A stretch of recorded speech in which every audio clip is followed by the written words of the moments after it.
Today we will know about the employment generation and vacancies in various sectors like teaching, like R&D, research and development, like ISRO, like all things, so like administration, like RPSC, UPSC, and we will know about the tips for the preparation of these all types of vacancies. Friends, we will know about the Navratna companies also and MSME companies also. दोस्तों, आज हम जानने वाले हैं कि देखिए कि क्या जो गवर्नमेंट की नीतियां हैं उससे क्या रोजगार सृजन हो रहा है या नहीं हो रहा है।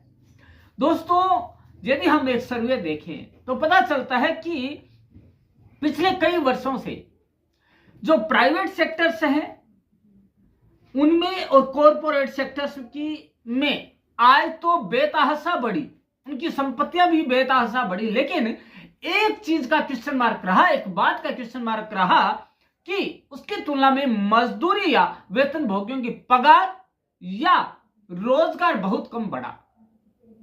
दोस्तों, जाहिर है कि आयकर और अन्य करों में छूट का मूल उद्देश्य उद्यम को बढ़ावा देना है, मतलब इंडस्ट्री को बढ़ावा देना है, औद्योगिकीकरण को बढ़ावा देना, ताकि व्यापार और रोजगार बढ़े। लेकिन जो सरकार की रिपोर्ट से पता चला है कि छूट का लाभ तो खूब लिया इंडस्ट्रियलिस्ट ने, लेकिन उद्यम में विकास की जगह इस पैसे का जो इस्तेमाल हुआ वह इंडस्ट्रियल में नहीं हुआ, वो क्या हुआ, रियल एस्टेट में हुआ। रियल एस्टेट में होने से देश को कोई फायदा नहीं हुआ, वो और अधिक धन संपन्न होते गए, लेकिन जो बेरोजगारी थी वो वहीं की वहीं रही।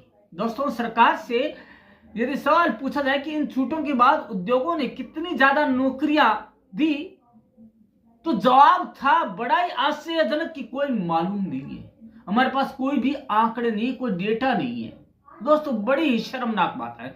हालांकि सरकार है वो ईपीएफ, ईएसआईएस और श्रम विभाग से आंकड़ा आसानी से ले सकता था।